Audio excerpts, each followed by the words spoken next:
अब बोलो तुम धनपति हो कि नहीं? कितने की आती है एक? हैं? अच्छा, कितने की आ रही है एक? हैं? मिलती नहीं है लेकिन फिर भी बिकती तो है। ओहो,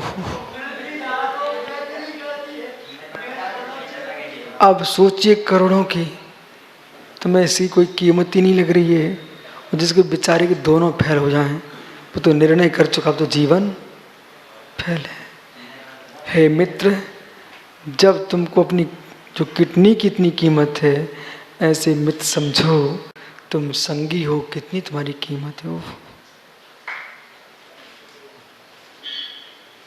बृहस्पति काया अभी आ रहा सूत्र, अड़ंता अड़ंता। देखो खेत में गन्ना, ऐसे कितने खेत होंगे और एक एक गन्ना एक एक जीव है, और कितनी वनस्पति है, अनंत अनंत। संसार में सबसे ज्यादा कोई स्थावर में तो वनस्पति का है। अब मित्र सोचिए उसमें मनुष्यों की संख्या कितनी सी, इन जीवों के बीच में तुम मनुष्य हो, फिर जैन कुल में जन्मे हो, फिर तुम्हें धर्म पर श्रद्धा है, हो सदगुरु तुम्हें मिल जाए, जिनदेव मिल जाए, जिनवाणी मिल जाए, तुमसे और धनी कौन हो सकता हो।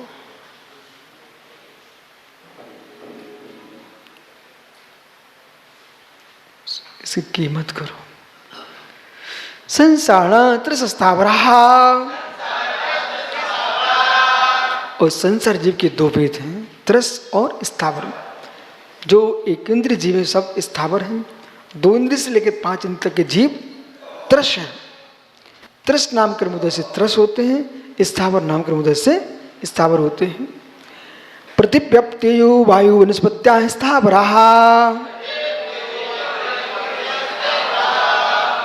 पृथ्वी का एक, जल का एक, अग्नि का एक, वायु का एक, वनस्पति का एक, ये 5 स्थावर हैं, ये भी जीव हैं।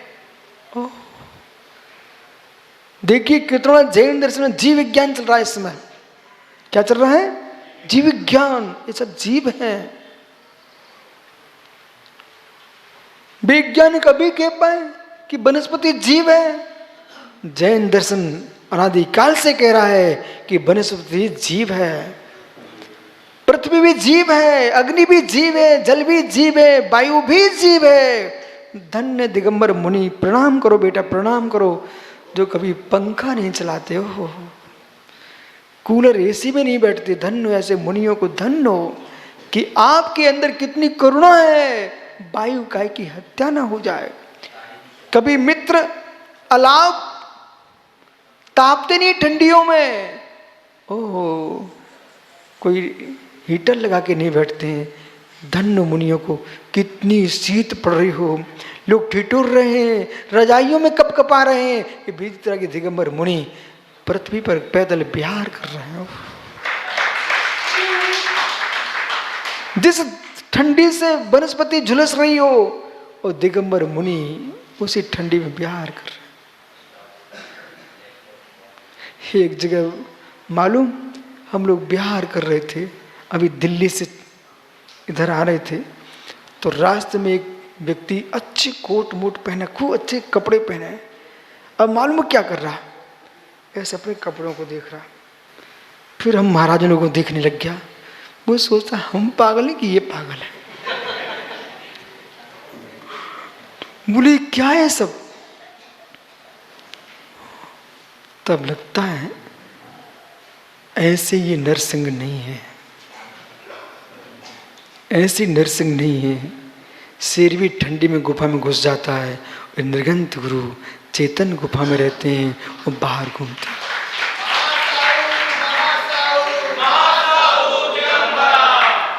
तभी तो लिखना पड़ा कल्याण आलोचना कर्ता को, मां साहू मां साहू मां साहू दिगंबर। भरतरी को भी लिखना पड़ा, कदा शंभु भविष्यामी पानी पात दिगंबरा।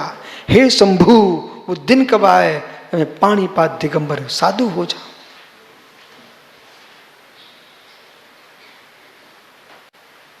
बड़ा आनंद है, एक दिन बन के देखो, बड़ा आनंद है, यथार्थ बोल रहा हूं, बड़ा आनंद है। कोई क्लेश नहीं, हाय हाय नहीं, कुछ नहीं। कितना स्वतंत्रता का जीवन है। अब आप लोगों को तो पता है, 2 दिन निकले गुरु जी, 8 दिन बाद उते ही जाने हैं। आनंद आ रहा है सही में।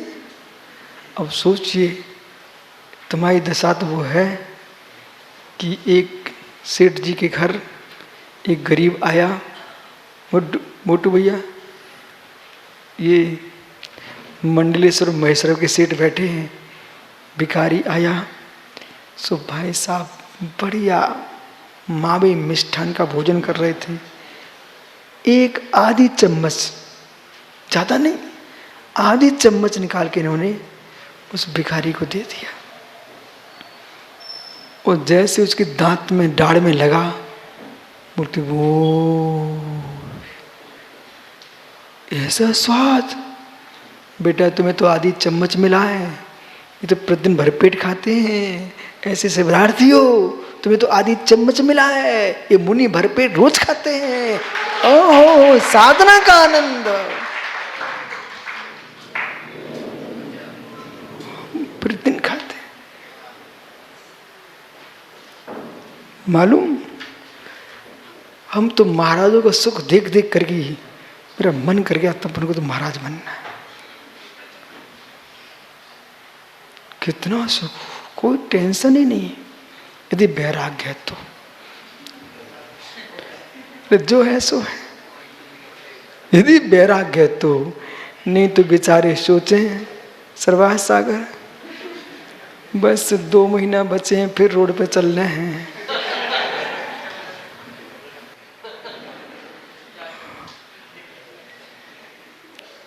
विचित्र परिणाम न हो तो विचित्र आनंद है।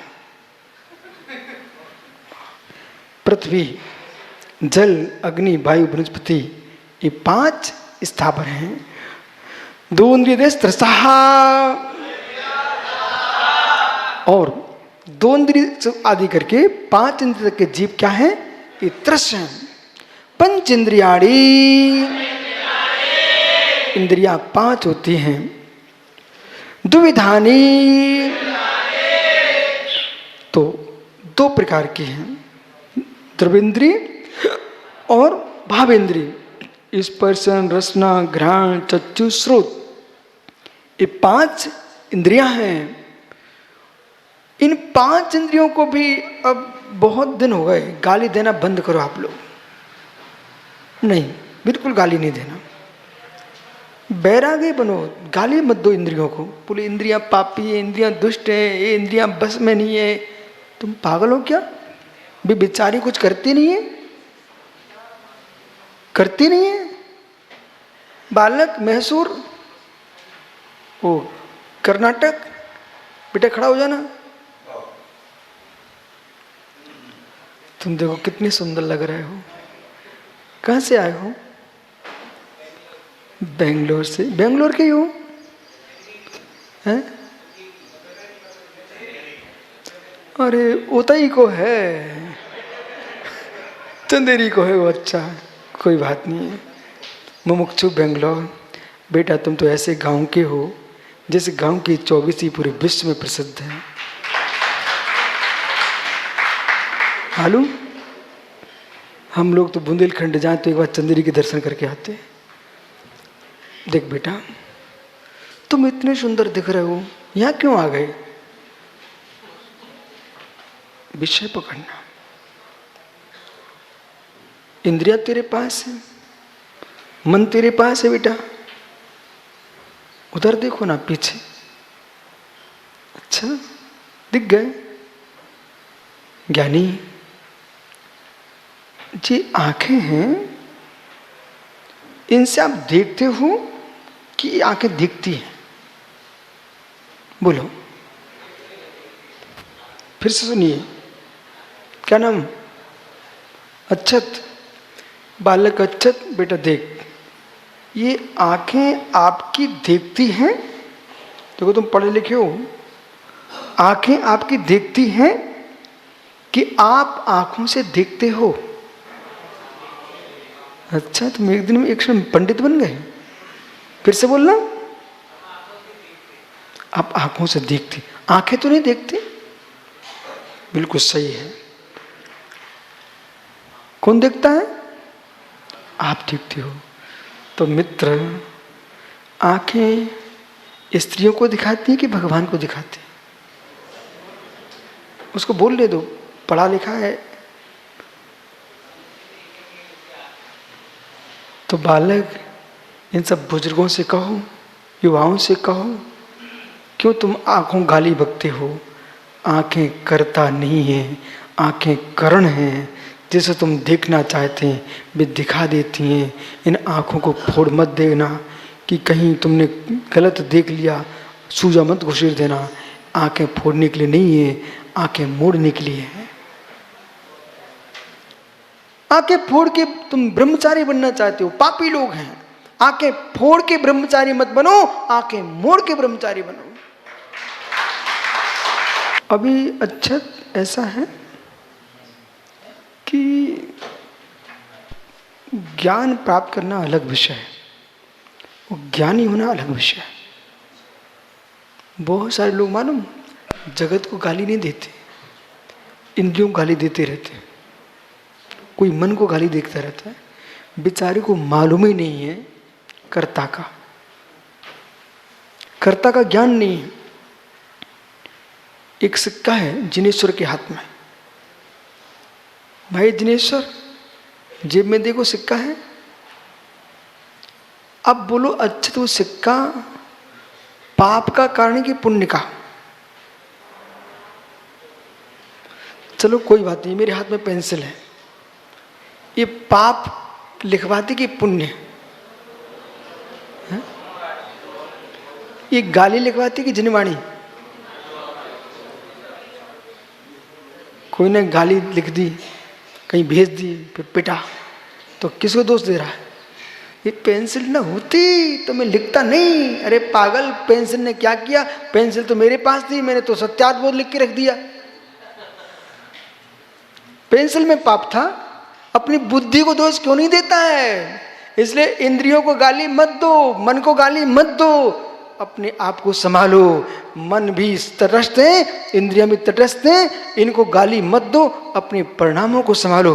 परिणाम संभल गए तो इंद्रियां नहीं होंगी तो ईर्ष्या पद से कैसे चलोगे? सम्मतियों पालन कैसे करोगे? भगवान के दर्शन कैसे करोगे?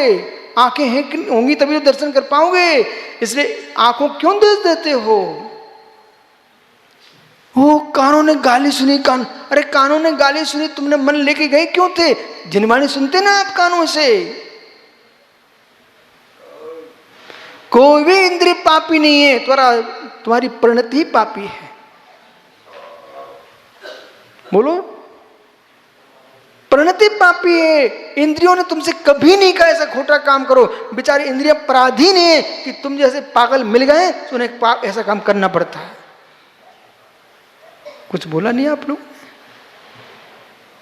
अच्छा, इंद्रियां पापी है, ठीक है, कम से कम एक तो सुधरा। इंद्रियां पापी नहीं है बेटा चंदेरी, इंद्रियां पापी नहीं है। तुमको बेंगलोर का कहने में आनंद आता कि चंदेरी का?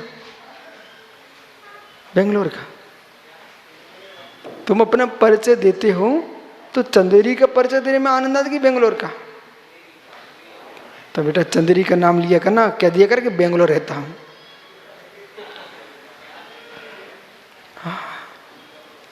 तुम तो अच्छे से बोला करो, मेरे पास कहीं कहीं एक एक भगवान है, मेरे पास 24 भगवान है।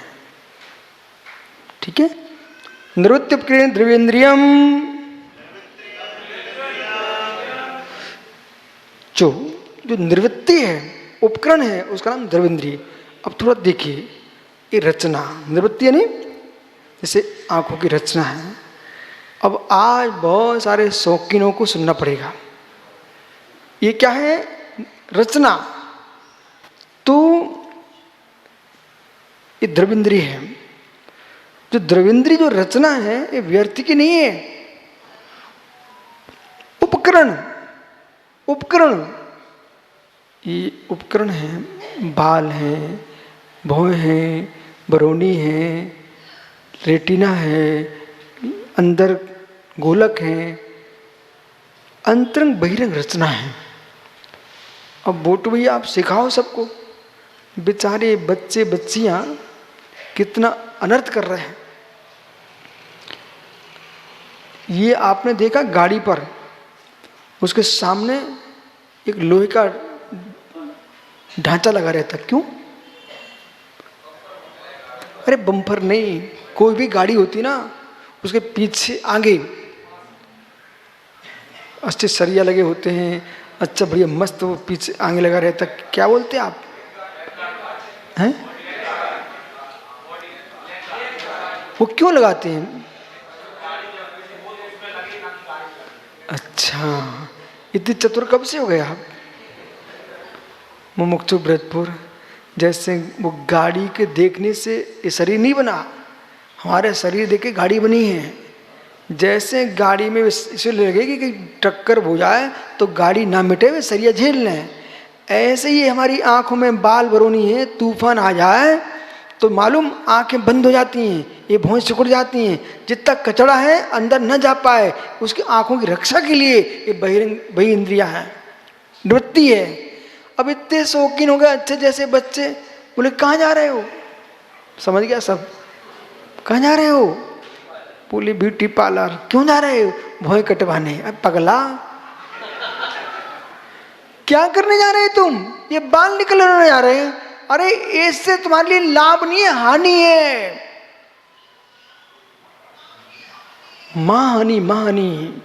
समझिए कि अब सब निकलवा के आ गए तुम, 4 दिन सुंदर लोग फिर जाना पड़ेगा, और कैसे केमिकल्स डाल रहे हैं, उससे कितनी कमजोरी आएगी। लेकिन कौन समझाए? आज समझ जाओ, आज समझ जाओ, ऐसा करना नहीं बेटा।